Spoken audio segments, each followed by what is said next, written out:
Thank you very much, Dr. Paola Vertechi. It is a great pleasure for me for being here. And I want to thank the Italian Cultural Institute of Sydney, and particularly Giulia Torello Hill for making this Lezione Sciasciana possible. In the meanwhile, I would like to share a PowerPoint with you, just to introduce you the Associazione Amici di Leonardo Sciascia and the Comitato Nazionale Sciasciano, that both from Italy, they are trying to work in order to spread the word of Leonardo Sciascia and to study the reception of Sciascia himself from different parts of the world, like today we are doing in Australia. And as you can see, we have a website where you can see all the past, present, and future events or publications that we are doing. And you can renew or make your membership to sustain an association that is trying once again to work in order to unveil the literature of Leonardo Sciascia. There are many publications we did in the last years focused on the reception of Sciascia in different parts of the world. So Sciascia came from the little island of Sicily, and it is weird to think how he reached different parts of the world, like the Middle East, as we can see, like Germany, like Yugoslavia, like Switzerland. And now we are working on the reception of the writer from France and from the United States. Very recently, this wonderful book has been published by Leo Olsky, publisher here in Florence, and this is the first biography on Leonardo Sciascia in English, authored by Joseph Farrell, and with an introduction of the well-known director Giuseppe Tornatore. So this is now available, and I hope it will be very useful even for students there in Australia. Other things we have is the scholarly international journal Todo Modo. There's a yearly journal in which the most recent research are published. And so I think that can be a very nice device and tool for students and professors. Other thing, and we are part of it today with the Lezione Sciasciana, are the international lecture series on Leonardo Sciascia, started under the supervision of Professor Giuseppe Capecchi in 2021, and we are still giving lecture series on Leonardo Sciascia, like today in Australia once again. And we started so in September 2021 in Istanbul, then we went to Paris, to the Middle East, to Spain, to Russia, to England, and then finally to the United States. So as you can see, the reception of the writer is unbelievably wide. And so that's what we are doing, following the message of Sciascia. Another thing we are organizing is the Colloquium Sciasciano that will be held by the Italian Cultural Institute in New York in a few weeks. And so to celebrate the American celebration for the centenary of the birth of Leonardo Sciascia. And this is another event that we are organizing as Associazione Amici Leonardo Sciascia and the Comitato Nazionale that we hope you will enjoy following on streaming. As you can see, the program is rich with many scholars from Italy and from the United States discussing the double myth of American literature and Mediterranean literature. So the myth of literary representation of the world seen by the two coasts of the Atlantic Ocean.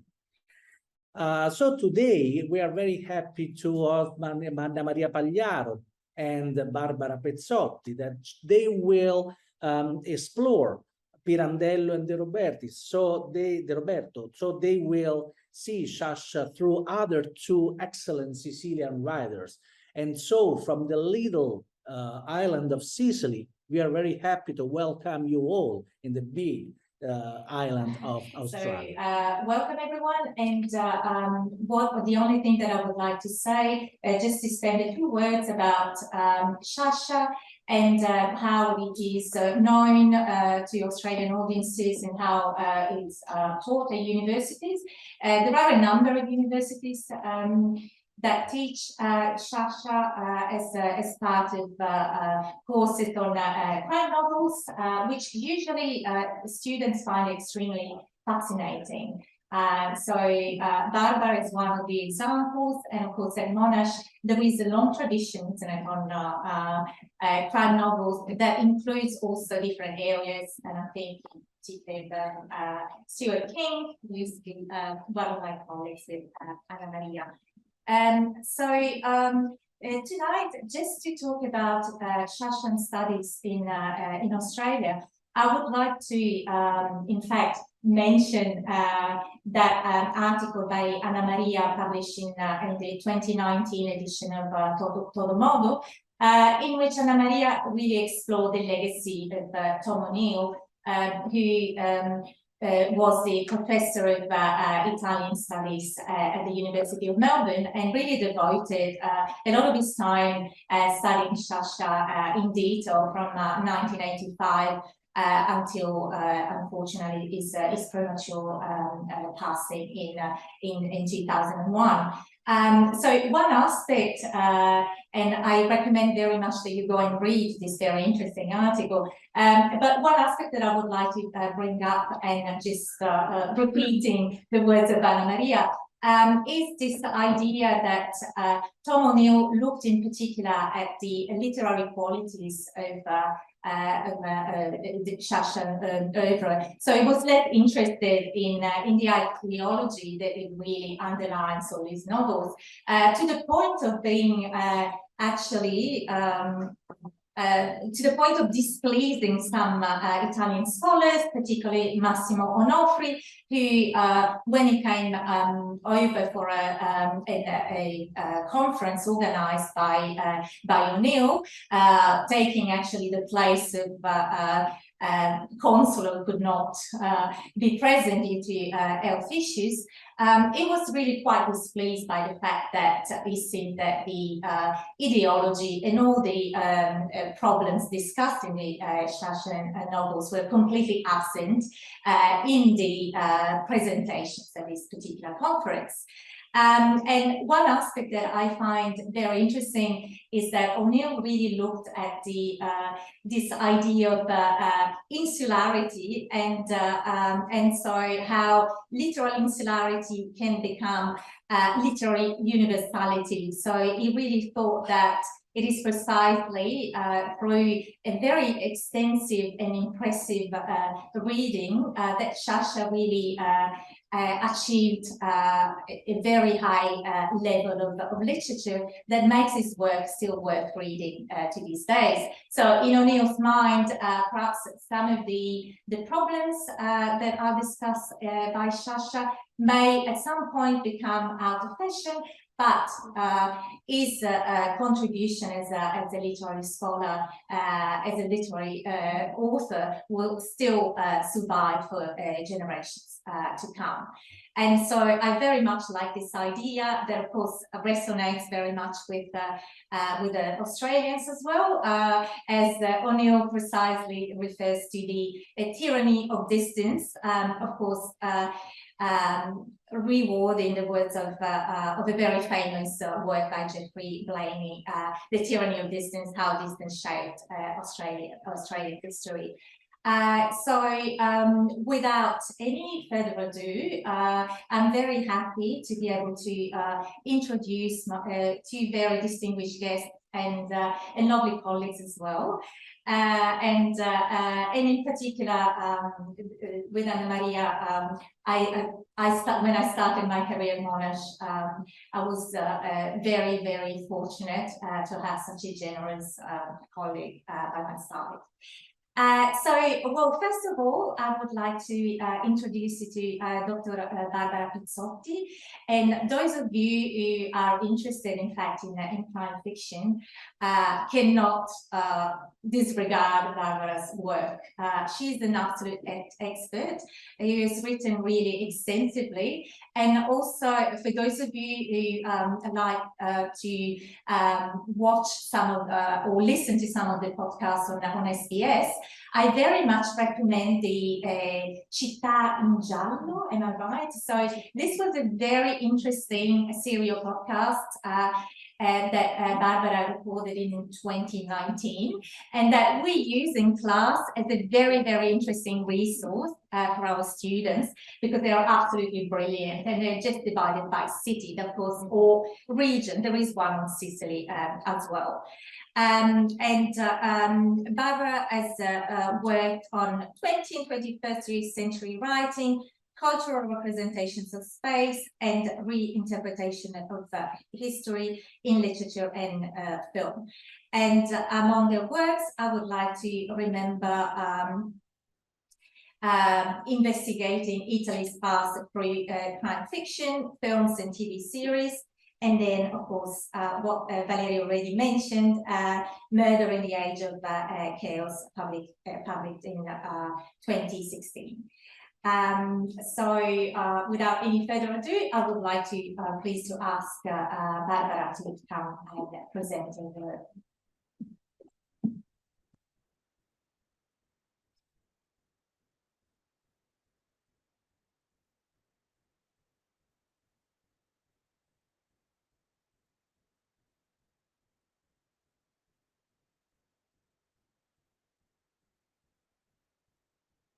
So thank you very much for being here tonight.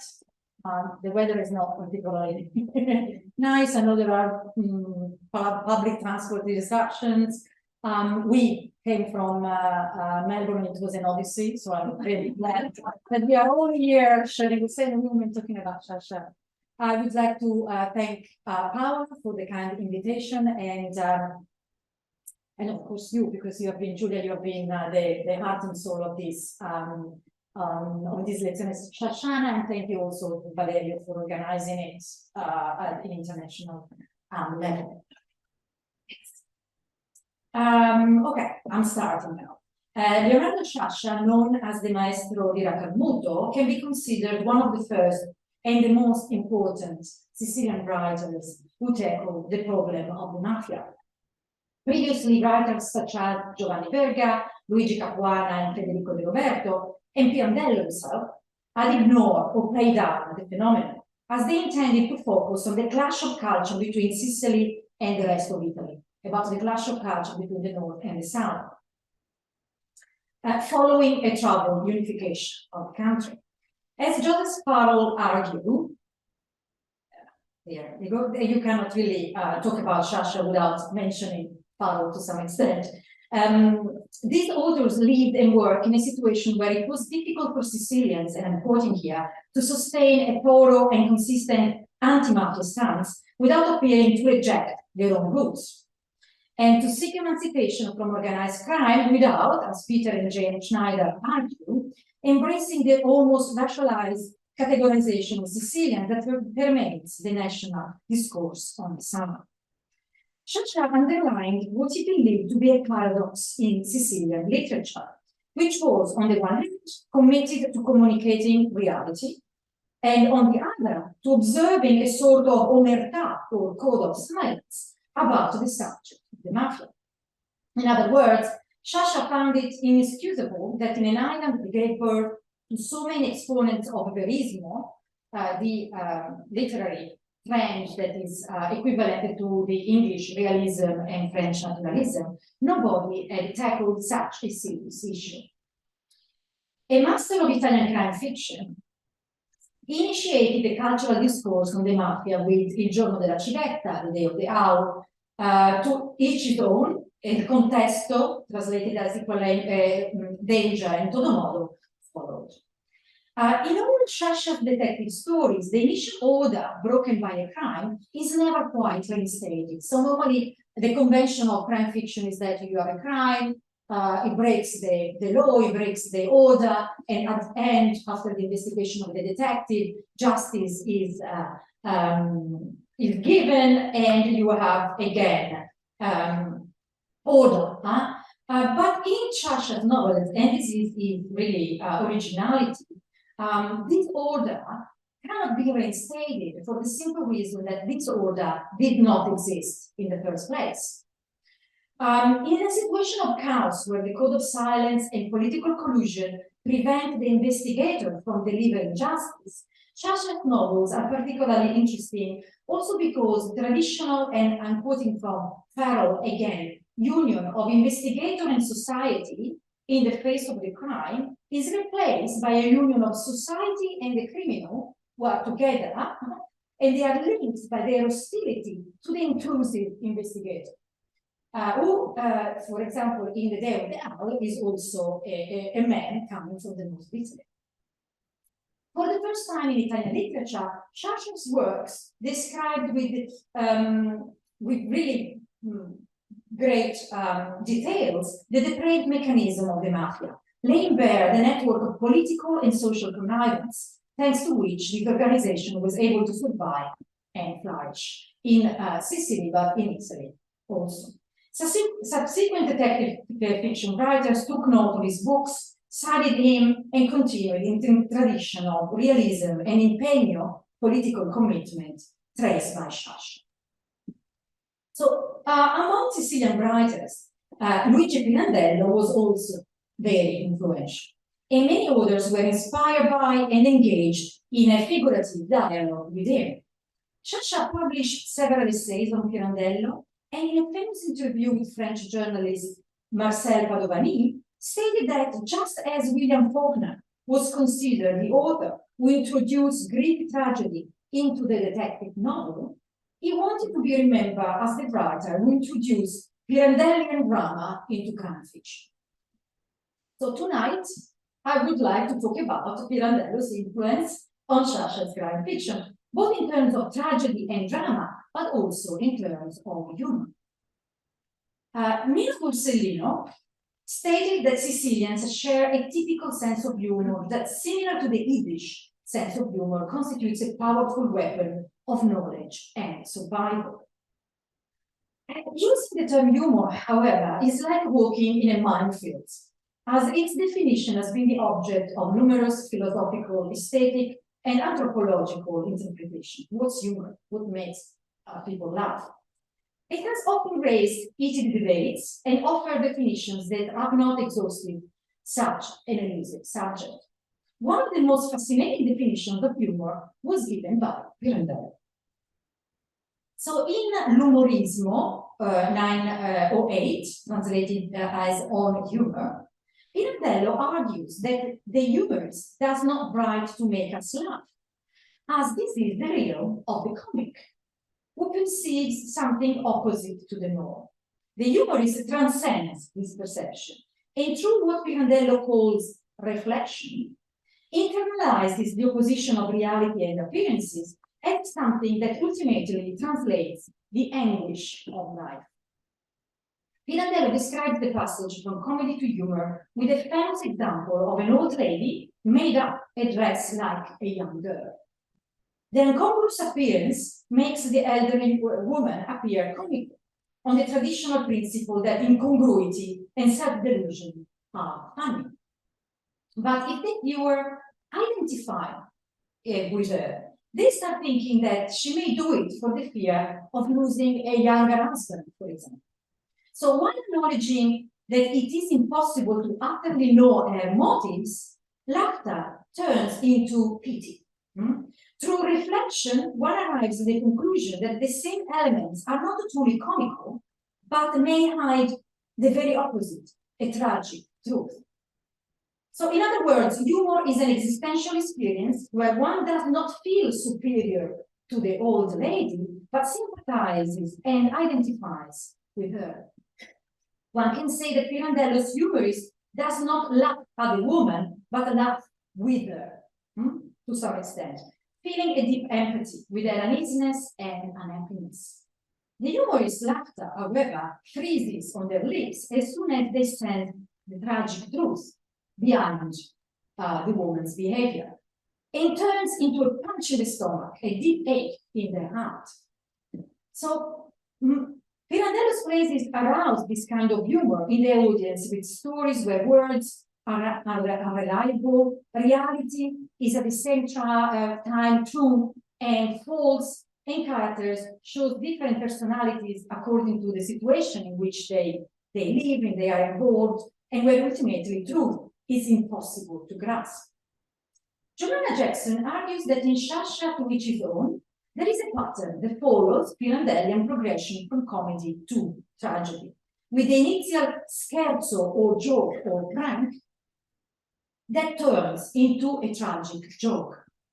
In this novel, a school teacher, Professor Laurana, investigates the double murder of a village pharmacist and his friend, Dr. Roche. Some days before, the pharmacist, called Manu, had received a threatening anonymous letter from something unspecified he had done. I lived in Sicily when I was very young, I was 4 or 5, and it was quite common for people to receive anonymous letters. Yeah. My dad also received one, saying that my mom was cheating on him. Okay. She didn't.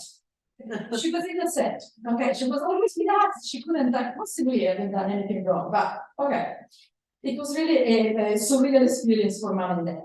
Anyway, therefore, everybody seemed to believe that he was killed for revenge and that his friend, Dr. Roche, was just a casual victim. The novel begins with a very theatrical passage where the postman arrives at the pharmacy and hands over this anonymous letter. The postman immediately realizes that there is something wrong with that letter, and the pharmacist himself fears that the letter could reveal his wife's infidelity and hesitates to open it. When he finally does it, the letter reveals to be something completely different. Let's read the passage from To Each His Own. There you go. What is it? A threat? A threat, the pharmacist confirmed. He handed over the letter. The postman took it greedily and read aloud. This letter is your death sentence. To avenge what you have done, you will die. He folded the sheet and placed it on the counter. It's a joke, he said, and he believed what he said. It may be a joke, I think, the pharmacist asked with a twinge of anxiety, obviously. What else may be a joke? Some people scorn each day, so they go around playing tricks like this. It isn't the first time. They didn't do it by telephone. That's so, the pharmacist says. That's happened to me. It was a joke. This is a death affair. Same thing, the postman said with authority. He picked up his bag and started out. Don't give it a second thought, he said, by way of farewell.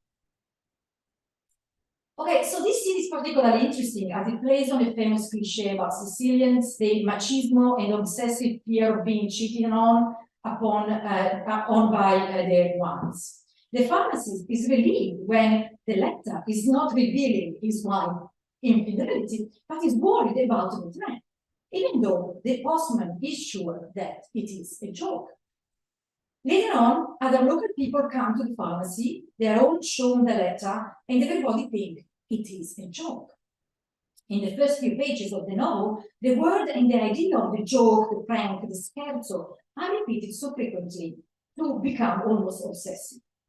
Sciascia efficiently creates a portrait of Manno, a man who is the embodiment of inoffense. He's mild enough to tolerate the postman loitering in his shop and ogling his letter. He spent a lifetime avoiding politics, and even a mention of his unbeautiful wife hinted Manno's ability to absorb domestic unpleasantness for the sake of peace and quiet. Why would someone want him dead then? The pharmacist's circle of friends speculates that someone, envious of the pharmacist's success as a hunter, wants to scare him. Days later, the joke is turned into tragedy. The news that Manno, the pharmacist, has been murdered, in fact, along with his long-time hunting companion, Dr. Roche, stuns the town. But gradually, a fiction is created that Manno was a secret adulterer and Dr. Roche, an innocent man caught in the middle, was simply in the wrong place at the wrong time. As the fiction builds, rumors spread throughout the town. So this is also very theatrical. Manno is gradually blamed for Roche's death.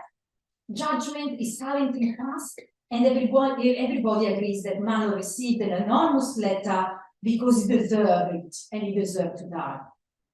There is also a great deal of speculation concerning the beautiful widow of Dr. Roche.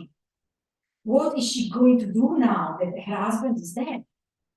The future amorous adventures of the widow occupy the minds of the townspeople, while the murders fade from interest. Only Professor Laurano, an acquaintance of the dead doctor, feels uneasy about the crime and starts investigating. First, he catches a clue about the anonymous letter's origin. He notices that the death threat letter used words, you cut from newspapers, right? And you make the message. Used word from the Vatican newspaper, L'Osservatore Romano. So the motto of the paper, in Latin, meaning to each his own, gives the title to the novel. Professor Laurana cannot conceive that this fact has been missed by the police. So out of vanity, this is important, it's only out of vanity, not for a sense of justice, that he begins a very simple informal investigation.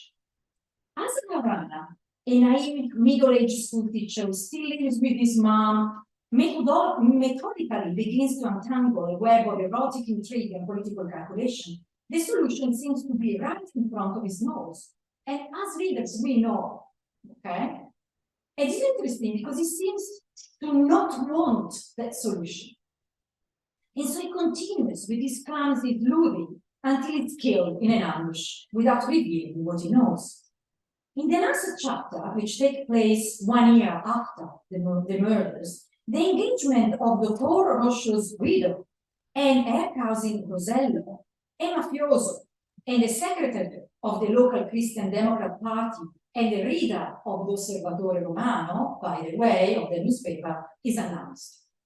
So the old circle of friends gathers, and the reader discovers that many in the village were in fact aware that the real target of the murders was Dr. Roscio, because Rosello needed Dr. Roscio out of the way, so he could marry the widow, and that the letter to the pharmacist was just a red herring, just to divert the attention of the police. Two characters, the notary and Don Luigi, comment on this, but pretend not to know in front of a third person, the commendatore, who also knows the truth. Two poor little innocents, the commendatore soothed them ironically. Poor innocents who know nothing, say nothing. Look, see this finger, bite it. He brought close to the mouth, first of the notary and then of Don Luigi, his clenched right hand, with only the little finger standing. The way, in the less antiseptic days of our ancestors and of COVID, mothers used to do with children who were hearing. All three laughed. Then Zerillo said, I found out something that must remain among the jewels. I rely on you. It's got to do with poor Laurano. He was a mess, Don Luigi said. Okay, so as one can see from this passage, the pattern of the joke comes back at the end of the novel and culminates in the final and atrocious scherzo. Laurana died in the effort to discover a secret that many in the village already knew. So indeed, into each his own, the final joke, he was an ass, provokes a grimace of pain, a sense of pity for poor Professor Laurana, right?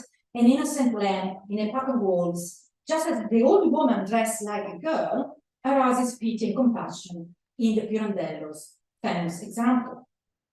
So the pattern of the joke, the scherzo, is present into each his own and represents a Pirandellian influence in Sciascia's novel. But there is a catch. So as mentioned, Pirandellian humor is the psychological experience of deep empathy, okay, and identification, with the person we initially laugh at. By contrast, Sciascia does not completely sympathize with Laurana. His novel is a powerful examination of Sicilian society and an expose of its passivity towards power and corruption. It is also an implicit appeal for action, as opposed to the disempowered figure represented by Laurana, who finds out the truth, but he doesn't want that truth. He doesn't go to the police, and that's by being killed. So, unlike Professor Laurana, Sciascia aimed at highlighting the problem of the mafia and the culture of silence through his works, to provoke indignation and reaction among his readers. As demonstrated by his own life, Sciascia thought that a writer should always criticize and denounce political and secret and illegal powers. He once said, and do you mind if I read this in Italian? It's this translation in English, because I really love this quote. Si capisce che mi considero uno scrittore politico. In effetti non c'è scrittore che non lo sia, ma lo si è in due modi. O si offre la propria irresponsabilità al potere o la propria responsabilità a tutti. Io ho preferito questo secondo modo.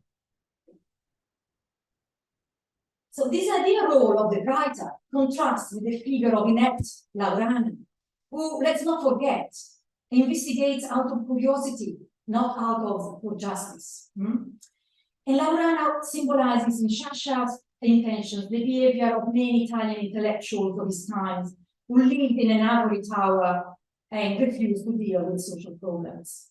So in his critical description of a Sicilian society he would like to change, Sciascia is more an ironist in Pirandellian terms rather than a humorist, because there is not this empathy towards people he didn't respect completely. Following similar logic, it is not completely true that Sciascia introduced Pirandellian drama into crime fiction. At the end of the book, the threatening words in the anonymous letter are revealed to be a sort of a joke at the pharmacist and the police suspense. It is of a different kind compared to the hypothesis formulated by the circle of friends at the beginning of the novel, but the real nature of the scherzo is a must. So we know what happened. We know the truth, right? With Pirandello, you never know. Moreover, the Sciasciana motif, ridiculed in the first few pages of To Each His Own, in which the narrator, remember, makes fun of the pharmacist's fear of being cold, dramatically comes back as one of the reasons why the pharmacist and the doctor were killed. Were killed because of a woman. There is a woman here involved. It comes back in a very different way to that anticipated, but again, it is a must. So this subtle game of appearances, vital for crime fiction, is present in Sciascia's novel. So you have read herrings in crime fiction, no? Coming over and over and over again, echoing Pirandelli motives. However, at the end of the story, the truth is delivered to the reader, even if it is not officially established, and the culprit gets away with it. So even in the subsequent books by Sciascia, where the realistic approach gives way to a more philosophical tale designed to meditate upon the dichotomy between tyranny and freedom, the truth is more and more difficult to find, but it exists. Hidden in a labyrinthine intrigue plotted by mysterious and powerful forces. So I'm just the truth and crime fiction is a very interesting relationship, because it has been part of the traditional crime fiction to establish a final truth, but there are also writers who have played with it. So I'm giving you the example of Frederick Dürrenmatt, The Pledge, where the readers learn the truth, which is unknown to the detective, for example. Or Carlo Emilio Gada's Quel pasticciaccio brutto di Via Merulana, where the detective discovers the truth, but it remains in his mind and he doesn't share it with the readers. So I don't think that Pirandello and crime fiction are necessarily an oxymoron, because this idea, Paul Auster also, the New Yorker trilogy, it's a very important example of crime fiction that does not provide a final solution at the end. However, this contrast remains in Sciascia, because with Sciascia we always know at the end the truth is ambivalent. Leonardo Sciascia was a lover of Voltaire and the Enlightenment, and he wrote crime stories where the main instrument with the detective is reason. And his motives was all to unveil hidden truth and bring light to darkness. So if in Pirandello the real truth behind people's behavior can never be really unveiled, in Sciascia the truth exists. And even though it seldom can be formally established because of the fear and corruption that permeates Sicily and Italian society, it's there. So it cannot be realized, it cannot be translated into justice, but it can be delivered. In other words, reason and rationality succeeds in solving the crime, but fails in establishing the truth as the official truth because of political and judicial corruption. So the issue between truth and its formalization is a constant in Sciascia's works, and is also present in a more sophisticated way in Il Consiglio d'Egitto, in which, as Anna Maria will explain, Sciascia discussed manipulation of history. So I'm leaving this to Anna Maria. But I just wanted to conclude saying that political is the key word in Sciascia novels. Apart from being an ontological dilemma in his works, to each his own, including the scherzo is used not existentially, as in Pirandello, but for political and social criticism.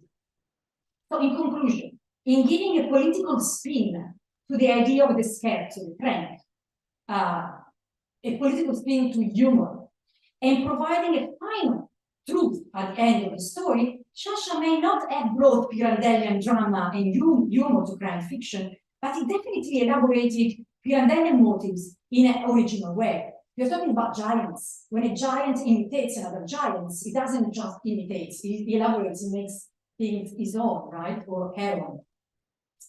And by elaborating Pirandellian motives, Sciascia exposed Sicilian and Italian society and its deadly ties with the criminal world. Thank you very much.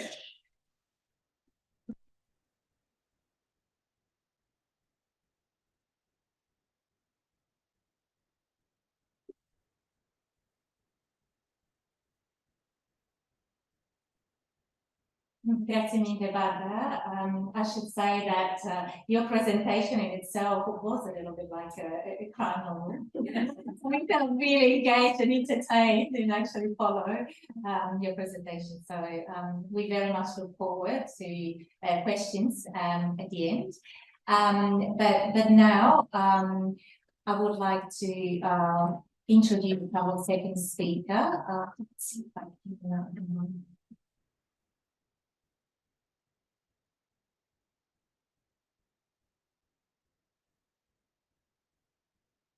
just one moment.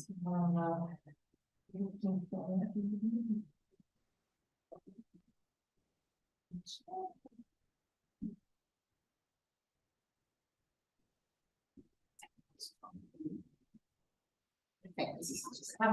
with my face on the diagram. Because you give time to people to write down your details. Yeah. By the way, if you have any questions or comments, please feel free to contact me, and I will be very happy to continue the conversation. Yeah.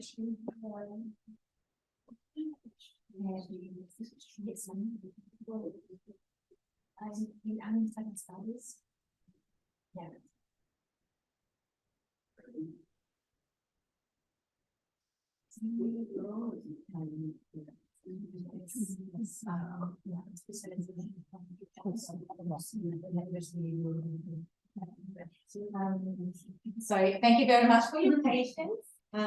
We had, as it always happens, a very small technical issue. So it is with a great pleasure that I would like to introduce you to Dr.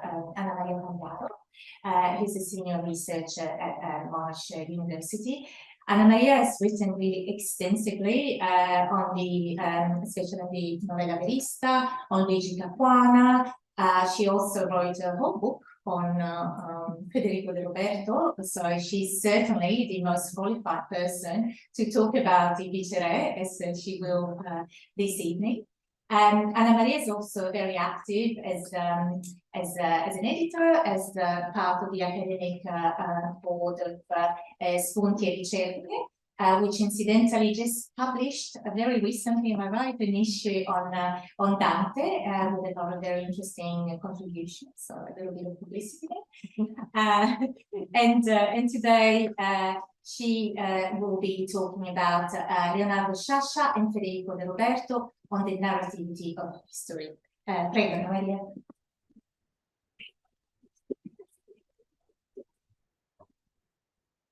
Well, I think, thank you very much for coming here, and thank you to friends that I have not seen for a while. It was lovely to meet up again. I have to know this.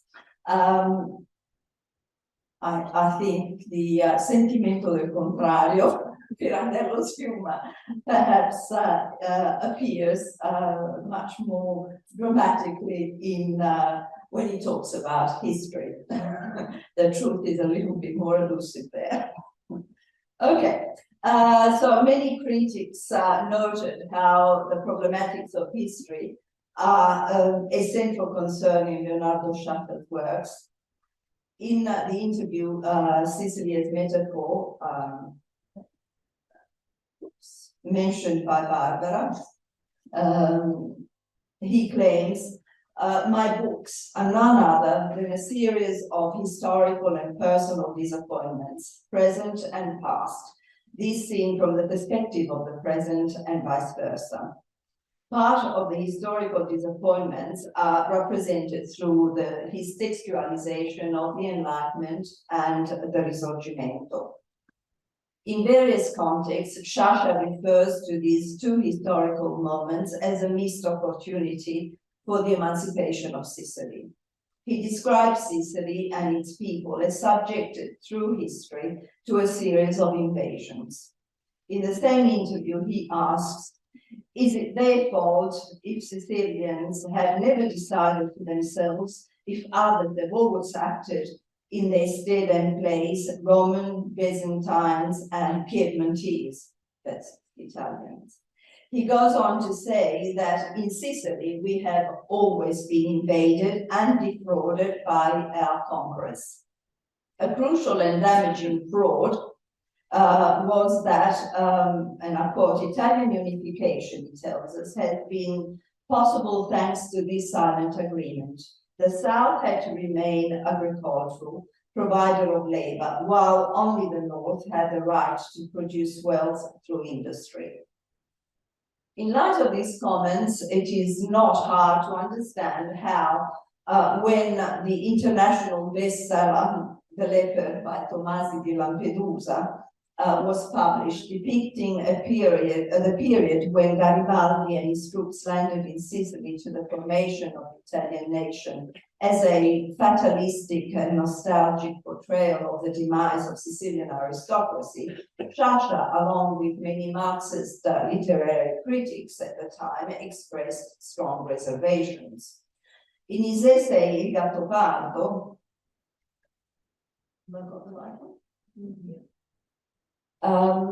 he finds the representation of Sicily as a vice of astrazione, of abstraction.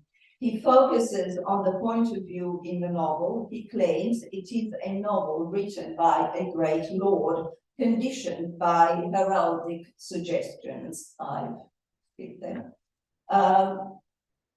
In a subsequent essay, Lingua ribile Sicilia dei Gattopardi, and I think there's a word missing there, Sciascia specifies that Tomasi's vision of an intimate connection of person and landscape, suggestive of desperation, stillness, and oniric suspension, is problematic because the vision turns into concept. Sicily, in its landscape, its people, its historical happenings and storms, is irredeemable.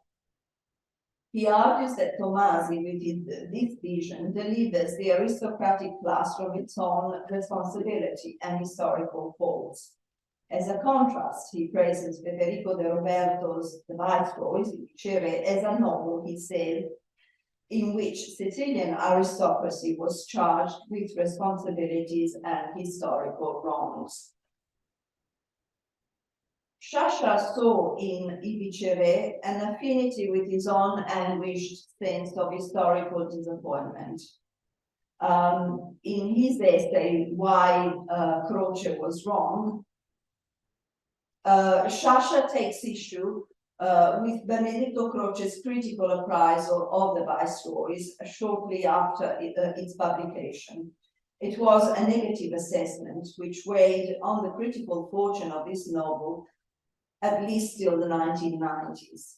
Sciascia strongly contests the definition by Croce of a De Roberto who is a prosaic intellect interested in psychology and sociology, but incapable of poetic engagement. And the Viceroys as a heavy work that does not illuminate dominate our intellect and never makes our heart beat. Sciascia's retort that after Alessandro Manzoni's betrothed, Die Promessi Sposi, it is the greatest novel in Italian literature, speaks for itself. What seems to captivate Sciascia is the coherent reasoning in the Viceroys, which advances a deterministic order of things and unveils the workings of the logic of power. De Roberto, with remarkable lucidity, denounces a political class whose lack of ideology and misuse of reason for self-advancement corrupts the historical process. De Roberto, in fact, was able to understand the flaws of 19th century political class and anticipate the failures of liberal Italy, giving to that historical moment a universal reading. I would like to focus this talk on Sciascia as the reader of De Roberto. This author is listed in Sciascia's genealogy of Sicilian writers who constitute and advance a shared cultural lineage, which in his essay Sicilia e Sicilitudine he defines as Sicilitudine. The essay describes a sentiment, and I underline this word, it's a feeling, a sense of being, of shared history and common literary tradition. For Sciascia, this was a term that he identified Sicilian writers who, from the specificity of Sicilian reality, launched into universal existential themes, and from Sicily connected to European culture. However, one can argue, as Mark Chu commented in Sciascia and Sicily, Discourse and Actuality, with essays such as this, Sciascia sets himself up as an authority on things Sicilian and becomes pivotal in a broader critical debate which looks at a particular 20th century propensity by Sicilian writers themselves to write about Sicily and fix it in a series of written, timeless characteristics, creating a similar sort of readable vision as described by Said in his concept of synchronic ancestral. That is a way of Western civilization to fix the Orient in the locus of memory and in static myth. So this propensity to actually define and fix these literary these characteristics into something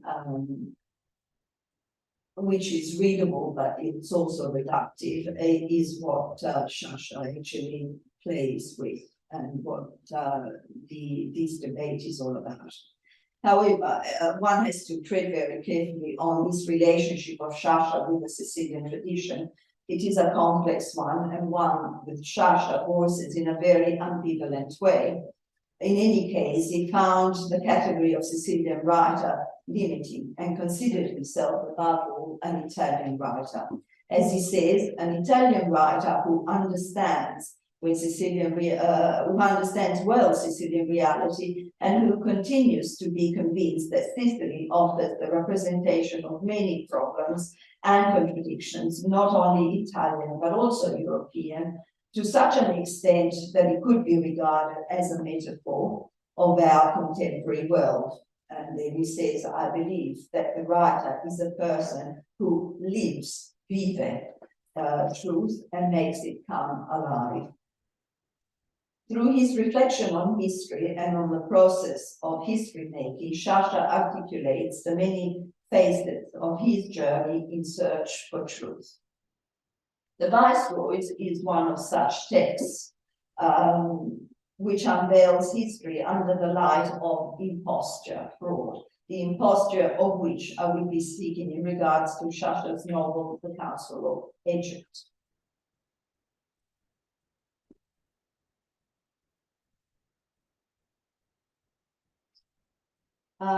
It is almost impossible to summarize the Roberto's 700-page novel in a few photographs. This is the film. Just as difficult it was for Roberto Paenza to transpose the novel into film. Difficult because its principal narrative strategy is to amass, as he says, many little facts involving the one protagonist, that is, 3 generations of an aristocratic Sicilian family depicted in their obsessive and pathological struggle for power. The Viceroys is kept between 1855 and 1882. He portrays the Uzeda family, Viceroys of Catania, Princes of Francalanza, in a period of acute social change and transition from an old regime faithful to the Bourbon kings to the first decades of the Italian kingdom. The novel intertwines the everyday concerns of the individual characters with historical events, which threatens their privileges and their social hegemony. It is very much a novel about unraveling the mechanisms of power, giving us the subjective perspective of the very participants that make up, manipulate, and corrupt the structures of power in society, rather than those who are being affected and subjected by them. It is a complex dialogism comprising a plurality of voices and a scathingly ironic distancing stance. The reader witnesses how the participants in the struggle find themselves at the top because they are in a position of advantage. They can be more ruthless, more cunning, and employ more energy in their cause. Their pursuits are presented as ugly and corrosive to society. The text is divided in 3 parts, each part ending with a key historical event. The first part ends with Chiara delivering a monstrously deformed child. We read, the freshest product of the Viceroy's race. This coincides with the election as deputy of Don Gaspare Uzeda, Duke of Oragua, to the first Italian parliament, and I should say symbolically coincides. Do you see what honor your uncle is to the family? When there were viceroys, we were viceroys. Now there is a parliament. Our uncle is a deputy. The second part follows the political career of the Duke d'Oragua and the family vicissitudes until 1870, when Rome is annexed to the kingdom. In the final scene, another member of the family, the fiercely pro-Bourbon uncle Don Blasco, a Benedictine monk, leading a highly licentious and corrupted life, switches his allegiances in favor of the Italian government, joining the chorus of patriots inveighing against the church. Death to Christ, down with temporal power, down death. The third part is dominated by the fall of the right and the rise of the left transformist government of Francesco de Pretis. The Duke d'Oragua, who by now has made his fortune by manipulating inside government information, is quick to recognize his waning political career and to remove himself in favor of his great nephew, Consalvo. The novel ends with the first elections with extended suffrage in 1882 and Consalvo's political campaign, where the compromises he has to make, together with the humiliation endured, are ironically contrasted with the inordinate high opinion that this young prince has of himself. Consalvo's political speech stands out as a scathing satire of the political demagogues' manipulation of culture and highlights the power of populism to shape history. In the final scene, as he attempts to win over his staunch Bourbonade, Zia Ferdinanda, he makes 2 remarkable statements. First one, history is a monotonous repetition. Men have been, are, and always will be the same. And the second one, no, our race has not degenerated. It is the same as it ever was. la razza dei predoni, of the pirates described through the novel time and time again. However, the reader by now is aware of these statements, that these statements are highly subjective and part of Consalvo's deluded thinking. In his novel, we don't have that nihilist ideology of no progress as in The Leopard. We have instead a sense of universality in the representation of a dynamism driven by fundamental human characteristic that De Roberto finds at the root of all action. That kind of misguided self-preservation that degrades all human activities. Hence, De Roberto's frontal attack on the aristocracy for the manipulation of the Risorgimento ideals. Broadly, and more broadly, we have a beta existential disappointment. This disenchantment, the denunciation of the misuse of reason, and history viewed as a subjective construction are positions very close to Sciascia's worldview. During the 19th century, philosophers of history such as Hegel, Nietzsche, and indeed Croce, all familiar to De Roberto, viewed interpretation as the very soul of historiography and stressed the active, inventive aspect of the historian's inquiry. Likewise, in the postmodern turn of the 60s and 70s, theoreticians debunked the myth of historical objectivity and underscored the very personalized ideological work of the historian and all the complications inherent in the production or construction of history. For instance, in The Savage Mind, La Pensée Sauvage, Claude Lévi-Strauss suggested that the formal coherency of any historical narrative consists only in a fraudulent outline imposed by the historian upon a body of materials which could be called data only in the most extended sense of the term. According to Lévi-Strauss, historical facts themselves are constituted. They are selected by the historian who must choose, survey, and carve them up for narrative purposes. Hayden White, in his interpretation of history and in more details in his Tropics of Discourse, argues how the interpretation of history is subjective and deeply rooted in the present.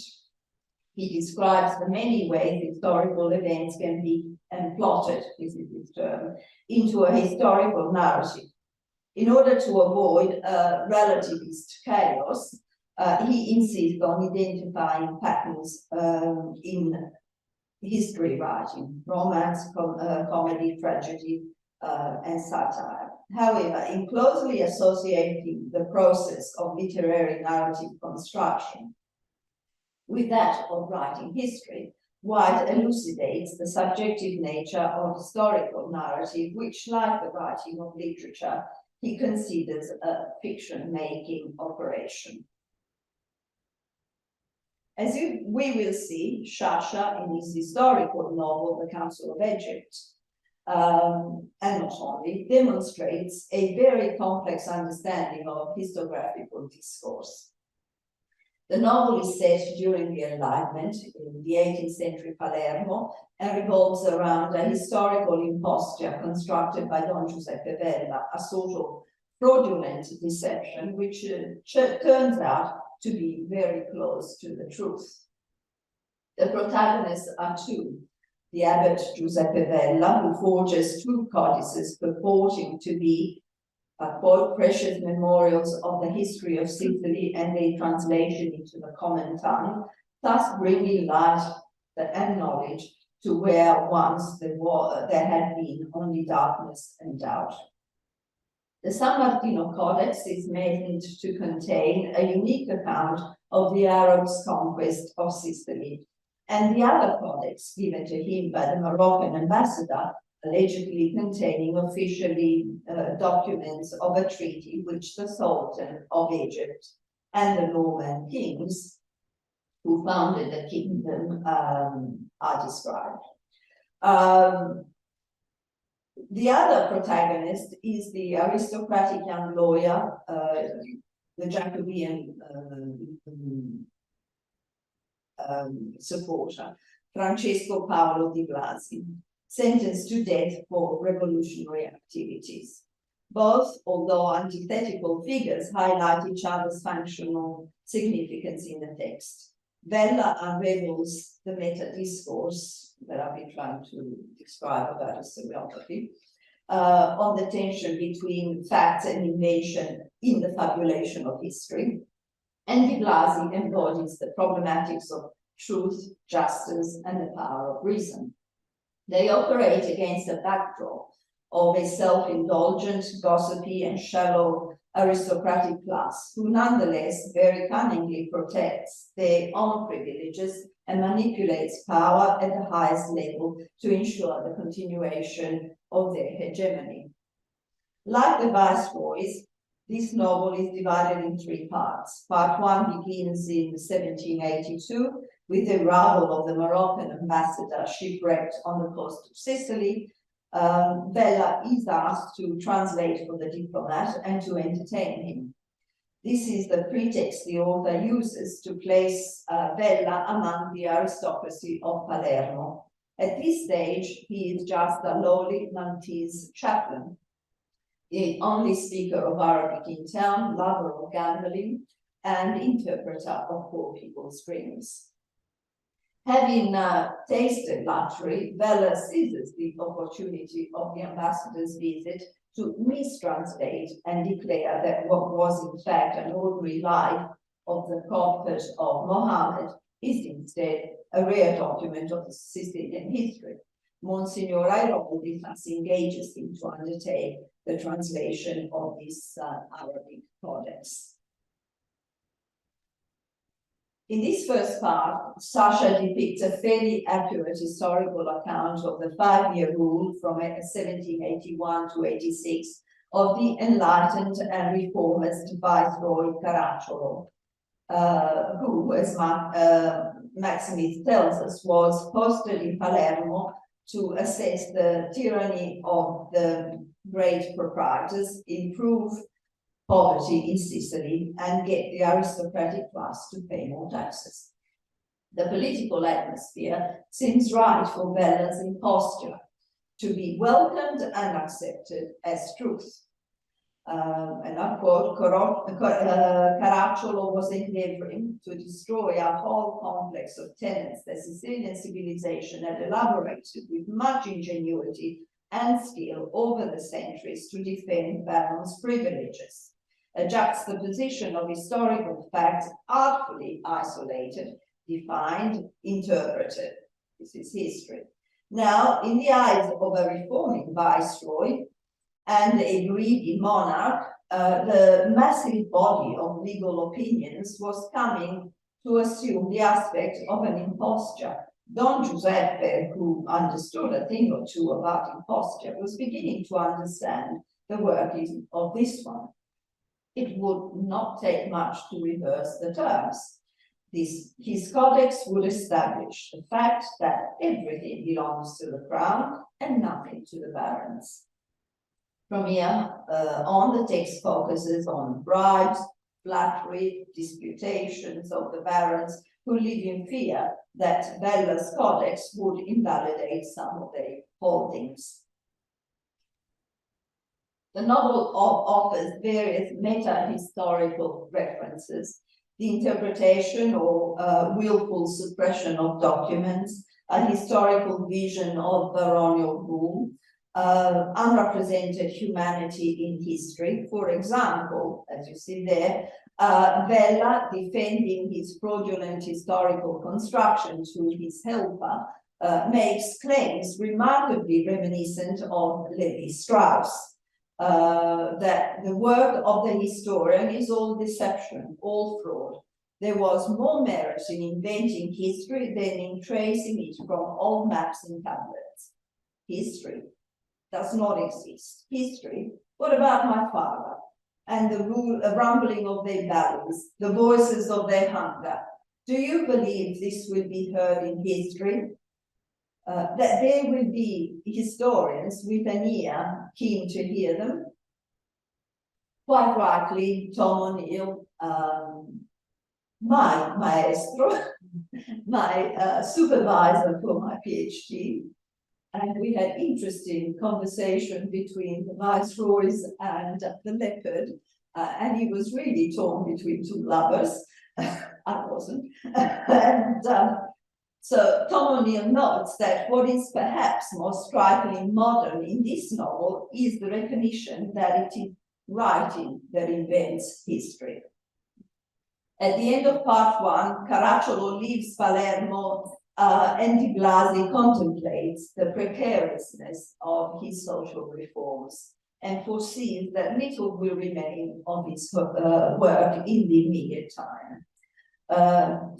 And of course, such a man could not but feel, there you go. Such a man could not but feel defeated. What he left of enduring achievements was entrusted to the conscience of the future, to history. But tomorrow, the stroke of a pen would be enough to re-establish the privileges he had worked to demolish, to restore injustices he had been able to correct. This stroke of the pen will happen in the unfolding of events in part 3. Part 2 is just a letter by Vella to the king describing his codices. Part 3 focuses on the dramatic changes in the new historical climate. The French Revolution has taken place. We read, the time was coming when the king would need the barons. He describes the demise of Vella and Di Blasi's parallel story of fighting for the ideals of enlightenment. Freedom, justice, equality, and the recognition of man's dignity.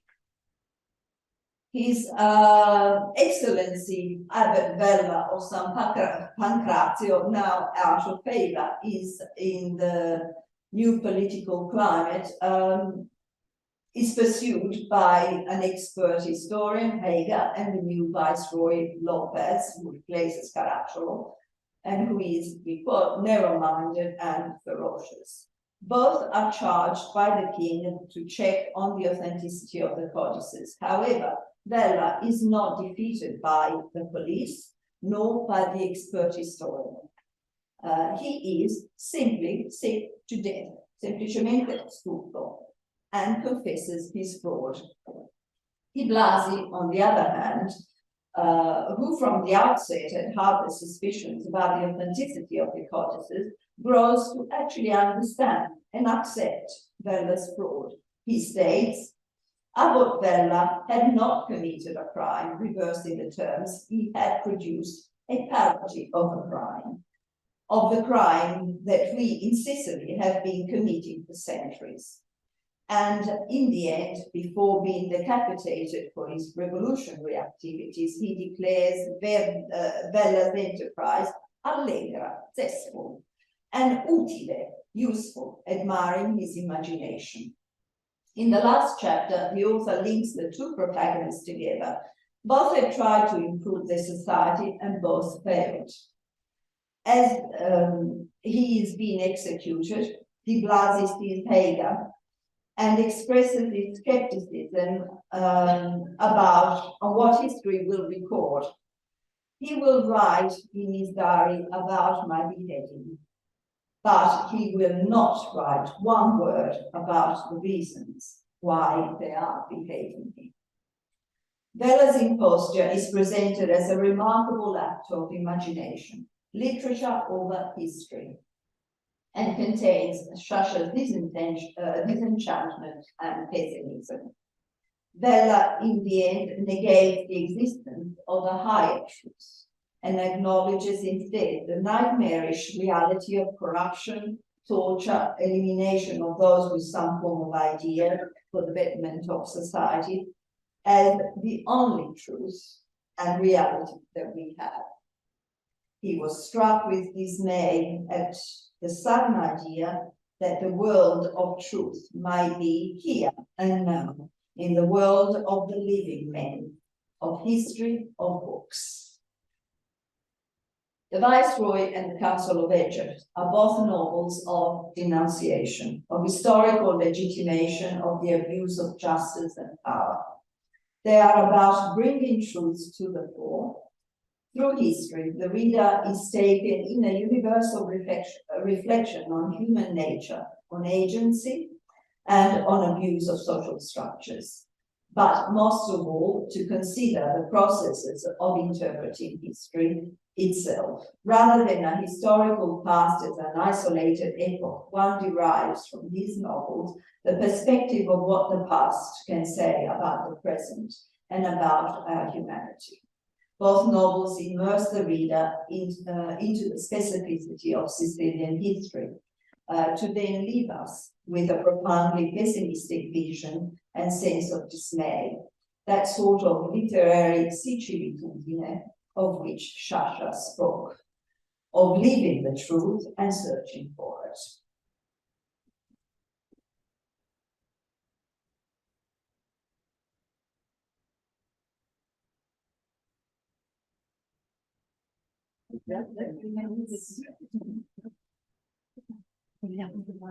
Se tu mi aiuti con la parte tecnica.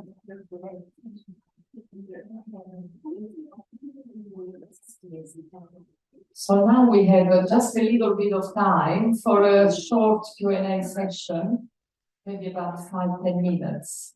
Does anybody have any questions for the speakers, for any of the speakers?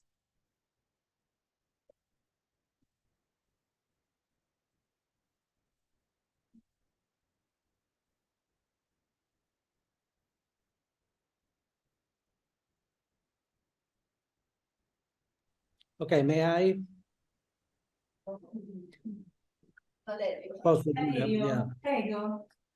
First of all, congratulations for the high quality of the research and the papers. I really enjoyed the insightful of your talks, really, erano bellissimi, so molto importanti under this point of view. And both of you, Barbara was saying Sciascia truth exists, while Anna Maria was talking about the search of truth.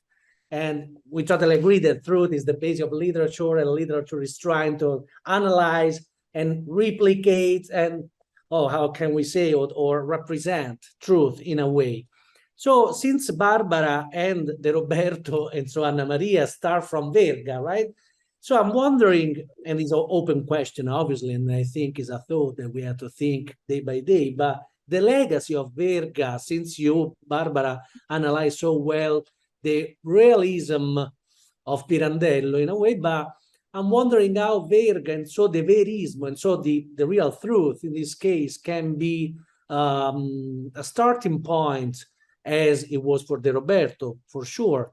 And how can be so a starting point for Sciascia as well. So beside Pirandello in this case, how Sciascia is following probably the idea of the reflection of the mirror on reality that Verga was proposing in his novel. You see what I mean?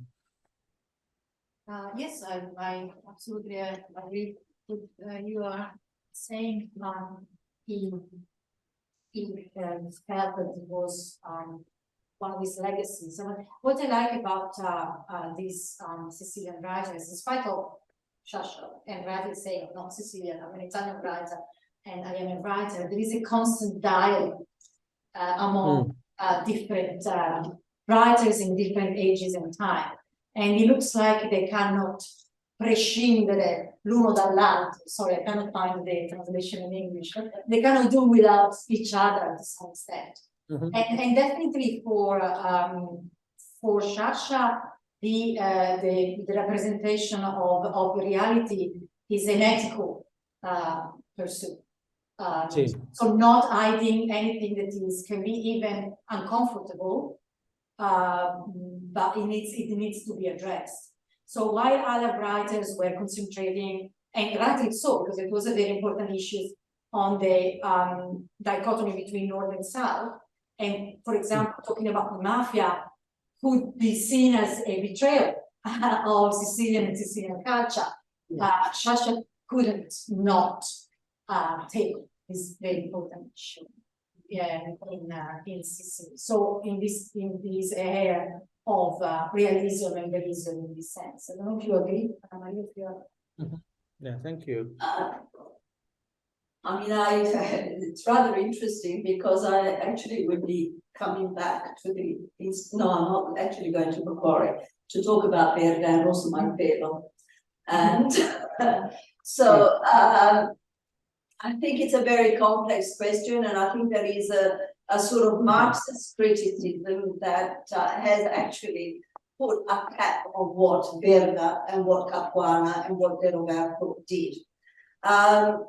I mean, if you think of when they were writing in the 1880s, the sort of topics they bring in on the table, you know, Rosso Malpelo, a child totally exploited in sulfur mines, you know, the Malavoglia completely, you know, struggling to survive and so on. Now, Verga with and Roberto with I Vicere and the denunciation of a political class that cannot do its job, that is self-centered and so on, amor proprio and all that. Now, if you think of the innovative, how innovative it would have appeared to a bourgeois middle class of the North who does the reading, to be confronted with these things. Now, we cannot say, I think, we cannot speak of immobilismo, of there not being a protest, or they're not inciting the reader to react. And I think that's the protesta dal Sud that they very see. I mean, I like to see it in that way. I don't know if I've answered your question.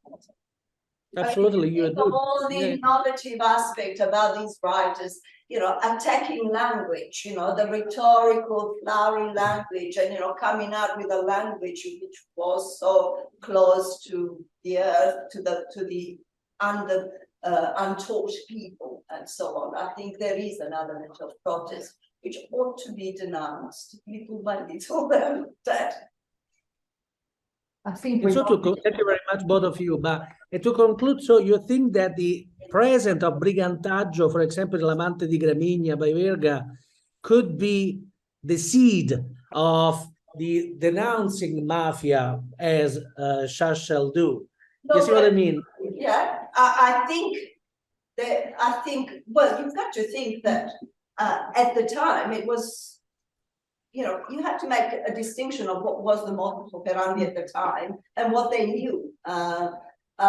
It's different to speak about, you know, it's easy to speak about the mafia after we've had 50 or so years of scandals, and we've got an anti-mafia lobby and so on. At the time, there wasn't such a thing, but what's it, Capuana's fairy tale, oh gosh, the one about looking after the turkeys. No, I can't remember. The child, Scorpido, okay, Scorpido. It's a tale for young children, 10, 12-year-olds. Okay, there is there an element of mafia. And you know, the little boy is saying to keep away, to be aware. The Brigantaggio, okay, you know, critics have seen all sorts of, you know, the power of myth and this, that, and the other. It is, you know, it is this Robin Hood that burns the land and so on. So there are also essays by Capuana in which Capuana gets very annoyed when people talk about the mafia without understanding what the reality is at the time, and that has been a source for actually considering the mafia that they negating it. I think it's what they are rebelling against is a sort of a superficial look at their own land and the mechanisms that function within. That's sorry about that. Okay. Thank you. Yeah, but I think that basically Sciascia is climbing on the shoulders of these giants of verismo and continue a conversation. Absolutely, yeah. Yeah, to give voice to the problems of the exactly. Thank you very much. Thank you very much. I fear we don't have any more time for any more questions. Wow, of course. Grazie. I just would like to ask you, Anna Maria, I was very intrigued by this idea of also the history plotting, really sort of picking and selecting contents, and how there is also, of course, the risk of mistranslation, which is very prominent in the Consiglio d'Egitto. How do you think Sciascia deal with it, given that, as we know, it was very widely read, but he read most of the foreign texts in translation itself? So how does he negotiate this risk of misinterpreting and mistranslating? And what is the role then of the writer as opposed to the historian? I think in Consiglio d'Egitto, Sciascia is delivering a metahistorical discourse. I don't think he's talking about translation as interpreting language. This fellow has got a college, has shuffled his cards, and has reconstructed a history ex novo, frankly. And I think that's what Sciascia is actually playing at with the reader, you know, and saying, you know, what the difference when you select facts, and then, you know, he selected his own facts and so on. The sort of history he writes in, what we don't know what he writes in the codex, we know what he gives out to Monsignor Airoldi bit by bit, but by the reaction of the barons, of the aristocratic class that start giving him gifts and so on. I mean, it's an interesting parallel to a mafia mode of behaving. So, like, that's what you know, what is actually happening. He's showing to you that, you know, this sort of grand vision of histories he's not interested in. I mean, what's interesting is his relationship with the document, with the communication. It's the one that follows immediately after La Morte del Inquisitore, where he actually looks at the graffiti by the monk that killed the Inquisitor. It's the immediate communication of the document and the person, not the grand tale. I think that's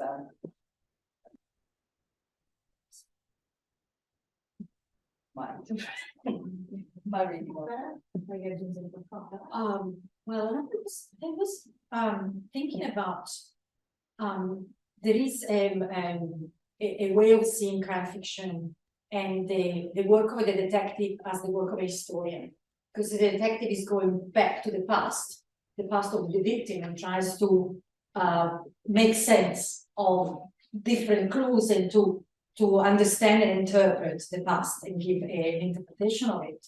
So in this respect, I'm thinking about that in Sciascia there is a parallel between the Consiglio d'Egitto and his crime novels, because in spite of the work of the detective, there is always a political component, a social component of corruption that prevents then that meddle in some way with history.